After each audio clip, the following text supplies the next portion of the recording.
Seorang gadis kecil secara tidak sengaja melepaskan seekor kuda seharga $1 juta.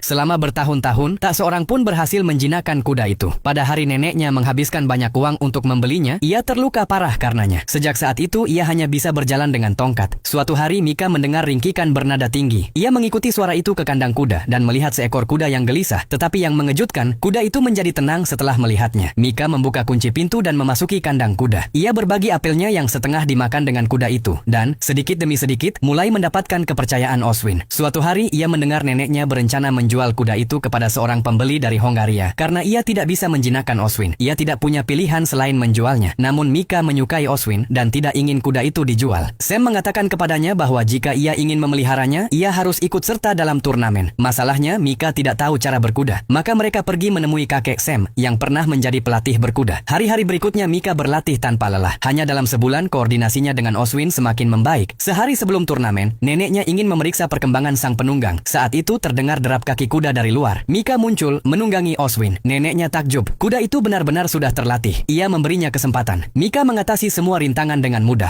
Dari seorang anak yang belum berpengalaman, ia tumbuh menjadi penunggang yang mampu mengatasi tantangan dengan sukses. Neneknya sangat senang sehingga ia memberinya sepatu bot berkuda yang pernah dimenangkannya sebagai juara olimpiade. Itulah caranya menunjukkan rasa terima kasihnya. Pada hari kompetisi, Mika mengenakan sepatu bot itu. Penunggang lain yang berlatih dengan neneknya memperhatikan. Ia merasa iri dan memberi Mika beberapa perlengkapan pelindung, meyakinkannya bahwa itu akan menjaga kudanya tetap aman selama lompatan. Mika menerimanya. Sebelum menuju lintasan, Mika merasa Oswin agak aneh. Sam memeriksa pelana tetapi tidak menemukan masalah. Mika harus memasuki lintasan bersama Oswin yang gelisah. Kuda itu merespons rintangan pertama dengan baik, tetapi kemudian berhenti tiba-tiba di depan sebuah lompatan. Kemudian ia miring ke satu sisi. Mika jatuh. Oswin berlari liar menuju garis start. Sam berhasil menghentikannya tepat waktu, tetapi tragedi terjadi. Sam jatuh dan kehilangan kesadaran. Ketika Mika terbangun, Sam berdiri di hadapannya. Mereka berdua selamat. Sam mengatakan kepadanya bahwa ia mencium aroma salep panas yang kuat di tangannya sebelum kompetisi. Jika digunakan secara berlebihan, produk ini menyebabkan sensasi terbakar pada kuda. Mika ingat alat pelindung itu dan langsung mengerti semuanya. Ia berlari kembali ke arena pacuan kuda meskipun ada upaya untuk menghentikannya. Joki yang cemburu itu sedang menerima upacara pelantikan tim. Mika menemukan triknya tepat waktu. Neneknya, yang marah, mengusirnya. Tetapi Oswin sudah diusir. Mika masuk ke mobil dalam perjalanan pulang. Mereka belum pergi jauh ketika terjebak kemacetan. Sesuatu di dalam dirinya menyuruhnya keluar dari mobil. Ia berlari menuju ladang gandum tempat ia berlatih berkali-kali. Sayangnya, Oswin tidak ada di sana. Tiba-tiba, embusan angin bertiup dan di belakangnya terdengar ringkikan. Oswin kembali. Ia berlari ke arahnya dengan kecepatan penuh. Mika berlari menyambutnya. Mereka berpelukan erat. Semuanya terasa sempurna. Ternyata kemacetan lalu lintas itu disebabkan oleh trailer yang membawa Oswin. Oswin telah membebaskan diri dan kembali kepada Mika. Maka muncul pertanyaan, berapa lama waktu yang Anda butuhkan untuk belajar menunggang kuda?